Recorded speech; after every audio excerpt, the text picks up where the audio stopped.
Welcome to Al Hadi Foundation School.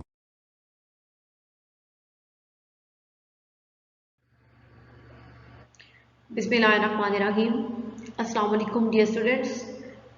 Today we are going to start our maths lecture from book page number 15 of unit number 1, operations on sets. The topic is properties of set. कि set की कौन कौन सी properties होती हैं, हम sets में कौन कौन सी प्रॉपर्टीज जो है वो यूज कर सकते हैं, उनको हम आज डिस्कस करेंगे। देखिए पहले एग्जांपल्स के हैं कि एग्जांपल्स के अकॉर्डिंग प्रॉपर्टीज बताई गई है कि हम कैसे जो है वो एग्जांपल्स को यूज करते हुए प्रॉपर्टीज को सेटिस्फाइड कर सकते हैं। Consider the following 3 sets. सबसे पहले 3 सेट्स हमें गिवन है। If universal set is equal to x such that x belongs to z, कि यूनिवर्सल सेट में x है और ऐसा है कि x बिलोंग कर रहा है z को, इंटीजर्स को। तो इंटीजर्स में आपको पता है कि नेगेटिव नंबर्स भी इंक्लूड होते हैं और पॉजिटिव नंबर्स भी इंक्लूड होते हैं। तो यहाँ पे ये कंडीशन है कि -5 इज लेस देन और equal to x and x is less than और इक्वल टू 5, यानी कि आपके पास यूनिवर्सल सेट के अंदर -5 से लेके +5 तक सारे जो इंटीजर्स हैं वो होंगे। Then set A is equal to x such that x belongs to z, यानी कि x है और x बिलोंग कर रहा है इंटीजर्स को, ठीक है, और x इज लेस देन और इक्वल टू 0, और सेट A के अंदर वो सारे एलिमेंट्स मौजूद हैं जो कि 0 से लेस हैं, मीन्स -5, -4, -3, -2 एंड -1। ये सारे इंटीजर्स जो कि नेगेटिव साइन के साथ हैं वो सारे 0 से लेस हैं, तो वो सेट A के एलिमेंट्स होंगे। अब next set B x such that x belongs to z, यानी कि x जो है वो इंटीजर्स को बिलोंग कर रहा है and x is greater than और इक्वल टू 0, और x जो है वो 0 से बड़े वाले सारे इंटीजर्स जो हैं वो इसमें हैं B एलिमेंट B सेट में। तो वो कौन कौन से हैं, 1, 2, 3 एंड 4 एंड 5, तो वो हमारे पास सेट B हो गया। अब नेक्स्ट सेट C के लिए है x such that x belong to z, यानी x जो है वो इंटीजर्स को बिलोंग करता है, और ये क्या है, -2 इज लेस देन और इक्वल टू x। -2 जो है वो लेस है या फिर इक्वल है x के, और x इज लेस देन और इक्वल टू 2, यानी कि -2 से लेके +2 तक जितने भी इंटीजर्स हैं वो C सेट के एलिमेंट्स में आएंगे, -2, -1, 0, 1 and 2। Then perform the following operations, तो फिर हमने इन पे कुछ ऑपरेशंस जो है वो परफॉर्म करने हैं। सबसे पहले हमने फाइंड करना है A यूनियन B, ठीक है, यानी सेट A और सेट B इन दोनों सेट्स का यूनियन सेट फाइंड करना होगा। अब सेट A के अंदर जो एलिमेंट्स हैं वो हैं 0 से लेस वाले, मीन्स -5, -4, -3, -2 एंड -1, और सेट B में जो एलिमेंट्स हैं वो 0 से ग्रेटर हैं, मीन्स 1, 2, 3, 4 एंड 5। तो हम उनका इंटरसेक्शन जब फाइंड करेंगे तो हमारे पास क्या आएगा, -5, -4, -3, -2, -1, 0 और 1, 2, 3, 4 एंड 5। ये हमारे पास A और B दोनों का यूनियन आ गया, ठीक है। और अगर हम जस्ट सेट्स चेंज करते हैं, पहले यहाँ पे हमने A सेट को पहले लिखा और B सेट को बाद में लिखा और दोनों का यूनियन फाइंड कर लिया। अगर हम B सेट को पहले लिखें और A सेट को बाद में लिखें और दोनों का यूनियन फाइंड करें, तो फिर हमारे पास क्या होगा, पहले हमने A यूनियन B फाइंड किया है, अब हम B यूनियन A फाइंड करें। तो अगर हम B यूनियन A भी फाइंड करेंगे तो हमारे पास आंसर जो है वो सेम होगा, क्योंकि यूनियन में हमें पता है कि हम जो यूनियन फाइंड करते हैं किसी भी 2 सेट्स का, तो उनमें हम सबसे स्मॉलेस्ट नंबर से स्टार्ट लेते हैं, तो ये दोनों का यूनियन सेम होगा, A union B is equal to B union A। इसी तरह अगर हम A और C इन दोनों का यूनियन फाइंड करें तो अब ए के अंदर वो एलिमेंट्स हैं जो कि 0 से लेस है, मीन्स -5 to 0, और सी के अंदर वो एलिमेंट्स हैं जो कि क्या है, -2 से लेके +2 तक। तो जब हम इनका इंटरसेक्शन फाइंड करेंगे तो -5, -4, -3, -2, -1, 0, 1 एंड 2। तो ये ए और सी दोनों का इंटरसेक्शन सेट होगा, यानी कि दोनों के एलिमेंट्स को हमने इकट्ठा करके लिख लिया। नेक्स्ट, अब अगर हम सी यूनियन ए, ठीक है, सी और ए का यूनियन फाइंड करें, जस्ट सेट्स को रिप्लेस कर दें और बाकी हम प्रोसेस वही करें, तब भी हमारे पास आंसर यही आएगा। It's mean A union C भी इक्वल होता है सी यूनियन ए के।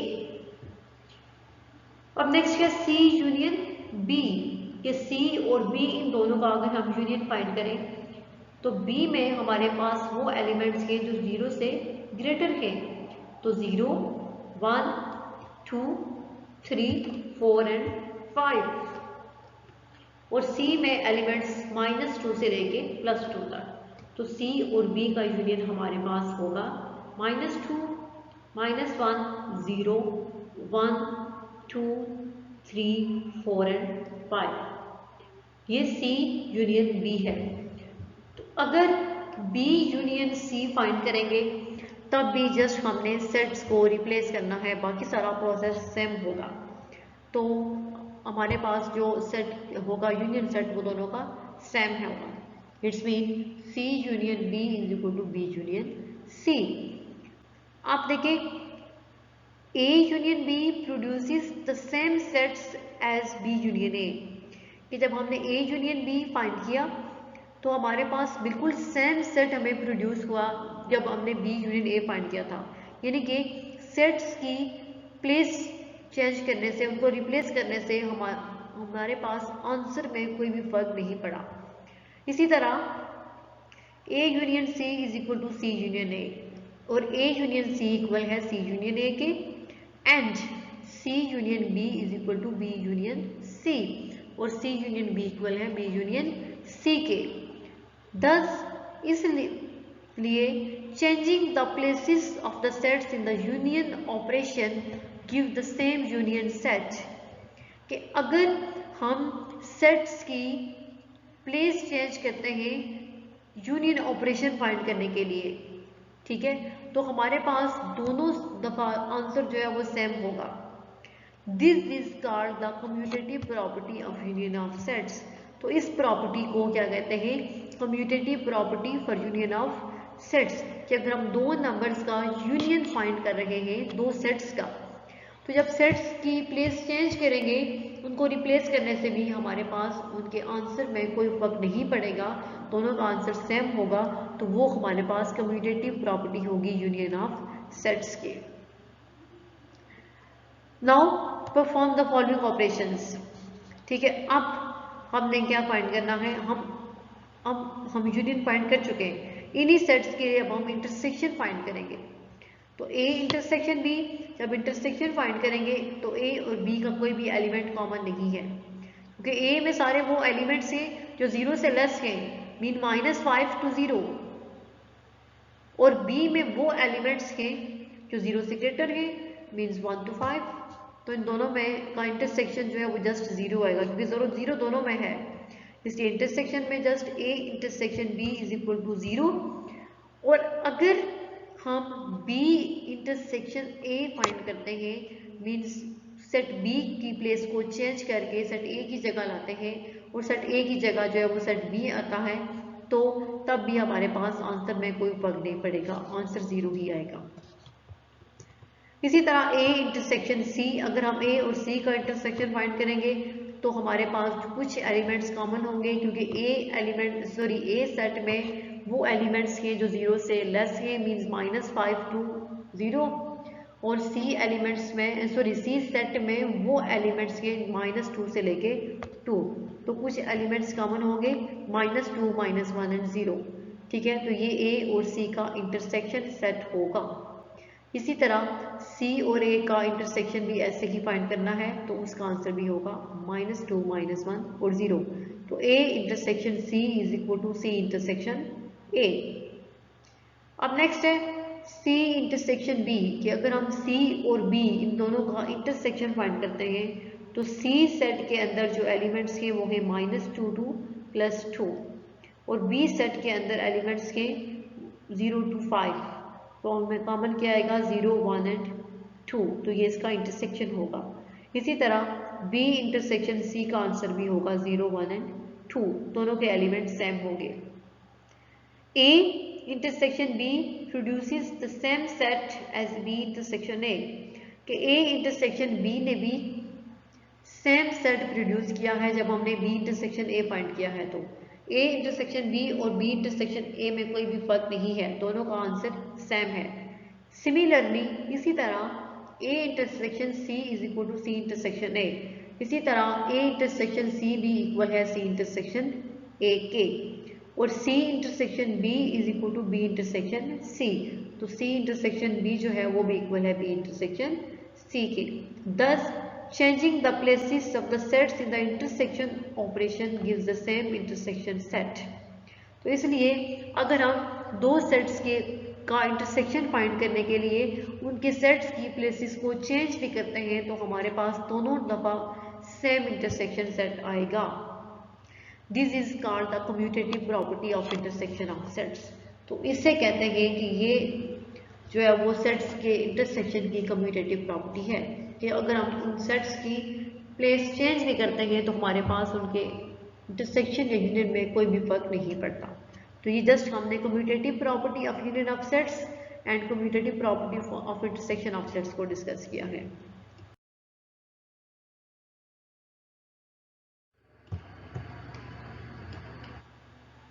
अब नेक्स्ट जो है वो हमारे पास क्या है, एग्जाम्पल नंबर 9, और वो हमारे पास commutative property of union of sets के लिए है कि हम कैसे कम्यूटेटिव प्रॉपर्टी को प्रूव कर सकते हैं। If A is equal to 1 to 5, यानी सेट A के अंदर जो एलिमेंट्स हैं वो 1 से लेके 5 तक है, and set B is equal to 3 5 7 9 and 11, और सेट B के अंदर एलिमेंट्स जो है वो है 3 5 7 9 and 11। Prove the commutative property of union of sets. तो फिर हमने इन दोनों सेट्स के में A और B में commutative property of union of sets को प्रूव करना है। तो सॉल्यूशन में सबसे पहले हम फाइंड करेंगे A यूनियन B। तो A सेट लिखा, यूनियन और B, A और B का यूनियन फाइंड करेंगे। तो सबसे पहले स्मॉलेस्ट नंबर से स्टार्ट करते हैं 1 2। अब 3 दोनों सेट्स में है लेकिन हम उसको जस्ट यूनियन में एक ही दफा लिखेंगे 3 4। अब 5 भी दोनों सेट्स के अंदर है लेकिन हमने यूनियन में जस्ट 5 को वंस टाइम लिखना है एक ही दफा 5 7 9 एंड 11। ये हमने A यूनियन B फाइंड कर लिया। अब हम फाइंड करेंगे B यूनियन A। तो B यूनियन A में हम B सेट के एलिमेंट्स को पहले लिखेंगे और A सेट के एलिमेंट्स को बाद में लिखेंगे। तो जब हम इनको सेट्स की प्लेस को चेंज करके इनको सॉल्व करेंगे तब भी B यूनियन A का आंसर जो है वो सेम होगा A यूनियन B के, दोनों का आंसर सेम आएगा आपके पास। तो A union B is equal to B union A। तो A यूनियन B जो है वो इक्वल होगा B यूनियन A के। So left hand side is equal to right hand side, तो दोनों साइड जो है वो आपस में एक दूसरे के इक्वल होंगी। Thus the commutative property of union of sets is proved। तो ये हमने कम्यूटेटिव प्रॉपर्टी जो है यूनियन ऑफ सेट्स के लिए ये प्रूव कर ली कि A यूनियन B हमेशा इक्वल होगा B यूनियन A के। अब नेक्स्ट है now perform the following operations. अब हमने कुछ ये ऑपरेशन परफॉर्म करने हैं जिसमें है A यूनियन B कि सबसे पहले हम A और B दोनों का यूनियन फाइंड करेंगे। उनका यूनियन फाइंड करने के बाद फिर हम उनका यूनियन C से फाइंड करेंगे। हमारे पास जो A यूनियन B का आंसर आएगा हमने उसका यूनियन जो है वो C के साथ फाइंड करना है। फिर इसी तरह अब A union B union C, तो B यूनियन C हम सबसे पहले सॉल्व करेंगे। सबसे पहले हमने B यूनियन C फाइंड करना है, उसको फाइंड करने के बाद हमारे पास जो आंसर होगा उसका हम यूनियन फाइंड करेंगे A के साथ, A union B union C। इसमें ये बात माइंड में रखनी है कि जो भी आपके पास ऑपरेशन ब्रैकेट में आएगा सबसे पहले आपने वो सॉल्व करना है। अब यहाँ पे पैरेंथेसिस में है ए और बी, ए यूनियन बी, तो इट्स मीन आपने ए यूनियन बी पहले फाइंड करना होगा। अब यहाँ पे पैरेंथेसिस में है बी यूनियन सी, तो इसका मतलब ये हुआ कि आपने बी यूनियन सी पहले फाइंड करना है। इसी तरह अब यहाँ पे A intersection B intersection C, ये इंटरसेक्शन के लिए है, तो यहाँ पे पहले आपने ए इंटरसेक्शन बी फाइंड करना है। तो ए इंटरसेक्शन बी का जो आंसर होगा उसका इंटरसेक्शन आपने सी के साथ फाइंड करना है। तो A intersection B intersection C, यहाँ पे पहले बी इंटरसेक्शन सी सॉल्व होगा, फिर उसके आंसर से हमने ए का इंटरसेक्शन फाइंड करना है। We observe that A union B union C, हम ये ऑब्जर्व करेंगे कि A union B union C equal होगा A union B union C के। ठीक है, यानी ये ब्रैकेट्स में यानी पहले और बाद में सॉल्व करने से कोई फर्क नहीं पड़ता, इन दोनों का आंसर सेम होगा। दस grouping the sets differently gives the same union set, कि अगर हम सेट्स को डिफरेंट तरीके से उनकी ग्रुपिंग करते हैं और उनका यूनियन सेट फाइंड करते हैं तब भी वो दोनों के आंसर सेम होंगे। This is called the associative property of union of sets. तो इसे हम क्या कहेंगे कि ये यूनियन ऑफ सेट्स की एसोसिएटिव प्रॉपर्टी है। और कम्यूटेटिव प्रॉपर्टी में at a time just 2 sets involve होते हैं, लेकिन एसोसिएटिव में एट अ टाइम जो है एक ही ऑपरेशन में हमारे पास 3 सेट्स इन्वॉल्व होंगे। Similarly A intersection B intersection C, यहाँ पे जस्ट यूनियन की जगह इंटरसेक्शन यूज हो गया। A intersection B intersection C is equal to A intersection B intersection C, तो इन दोनों को सॉल्व करने से इन दोनों के आंसर्स भी आपस में सेम होंगे। दस grouping the sets differently gives the same intersection set. तो अगर हम सेट्स को डिफरेंट तरीके से उनकी ग्रुपिंग करेंगे तो तब भी उनका इंटरसेक्शन फाइंड करने से हमारे पास 2 टाइम्स जो है दोनों दफा सेम इंटरसेक्शन सेट आएगा। This is called the associative property of intersection of sets. तो इसको हम associative property of intersection of sets कहेंगे। तो ये एसोसिएटिव प्रॉपर्टी होगी।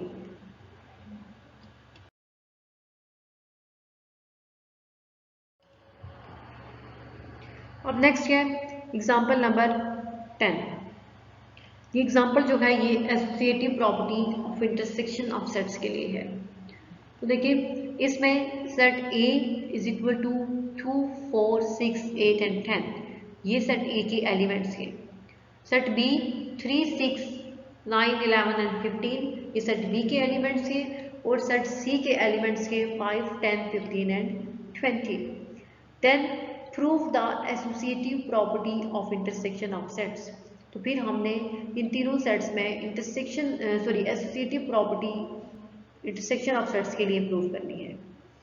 तो सबसे पहले according to the associative property of intersection of sets, के एसोसिएटिव प्रॉपर्टी जब हम फाइंड करते हैं इंटरसेक्शन ऑफ सेट्स के लिए तो उसकी कंडीशन क्या होती है? A intersection B intersection C is equal to A intersection into B intersection C. क्या सबसे पहले हमने उसकी जो है कंडीशन लिख ली, इसके बाद ए बी और सी तीनों सेट से। अब पहले हम पैरेंथेसिस वाले ऑपरेशन फर्स्ट सॉल्व करते हैं, तो हम पहले फाइंड करेंगे A intersection B. Set A के एलिमेंट्स इंटरसेक्शन और सेट बी के एलिमेंट्स। इसके बाद हमने इंटरसेक्शन फाइंड करना है। तो इंटरसेक्शन में जस्ट वो एलिमेंट्स होते हैं जो दोनों सेट्स में कॉमन होते हैं। तो इन दोनों में कॉमन है 3, वो इंटरसेक्शन में आएगा। इन दोनों सेट्स में कॉमन है 5, तो वो भी इसके इंटरसेक्शन में होगा। 6 कॉमन है तो 6 भी इंटरसेक्शन में आएगा। इसके अलावा 8 है यहाँ पे, तो 8 इधर नहीं है, और 10 यहाँ है तो इधर 10 नहीं है। तो ए इंटरसेक्शन बी हमारे पास क्या आया? 3, 5, 6, ये ए इंटरसेक्शन बी के एलिमेंट्स हैं। हमने जस्ट अब ये फर्स्ट ऑपरेशन सॉल्व कर लिया। नेक्स्ट हम ए इंटरसेक्शन बी का इंटरसेक्शन फाइंड करेंगे सी के साथ। तो A intersection B intersection C equal to, सबसे पहले हमने ए इंटरसेक्शन बी का आंसर लिख लिया 3, 5 और 6। इंटरसेक्शन फाइंड करेंगे उसका किसके साथ, सी के साथ। सी के एलिमेंट्स हैं 5, 10, 15 एंड 20। अब जब हम इन दोनों सेट्स का इंटरसेक्शन फाइंड करेंगे तो 5 इन दोनों में कॉमन एलिमेंट्स क्या है, तो इनका इंटरसेक्शन हमारे पास क्या होगा 5। ठीक है, तो ये हमने एक साइड जो है वो इसकी प्रूफ कर ली, left side A intersection B intersection C हमने फाइंड कर लिया।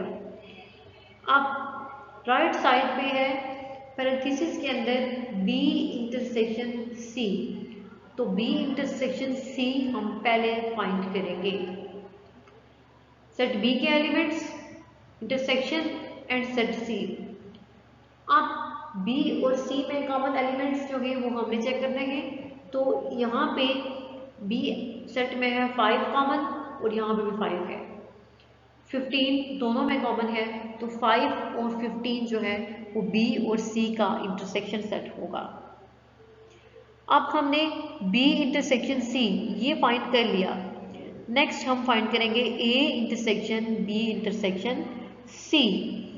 तो सबसे पहले हम सेट ए को लिखेंगे। अब सेट ए में क्या है 2, 3, 4, 5, 6, 8 एंड 10 इंटरसेक्शन।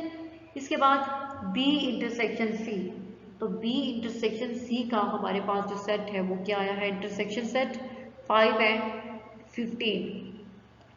ठीक है, तो इन दोनों के इंटरसेक्शन फाइंड करेंगे तो जो सेम एलिमेंट्स होंगे वो लिखने हैं, तो 5 इनका सेम एलिमेंट होगा।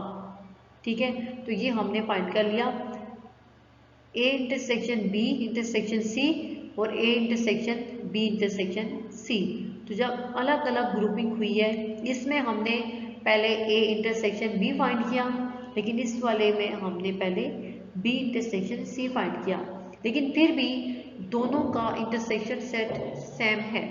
इनकी ग्रुपिंग को चेंज करने से हमारे पास इनके आंसर पे कोई भी इफेक्ट नहीं पड़ा।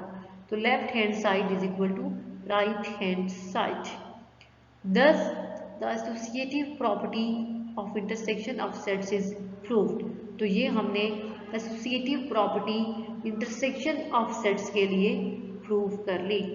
ठीक है, तो ये जस्ट हमने प्रॉपर्टीज पढ़ ली इसकी। दो ही प्रॉपर्टीज है सेट्स में यहाँ पे, कम्यूटेटिव प्रॉपर्टी इंटरसेक्शन के लिए भी और यूनियन के लिए भी, और एसोसिएटिव प्रॉपर्टी इंटरसेक्शन के लिए भी और यूनियन के लिए भी।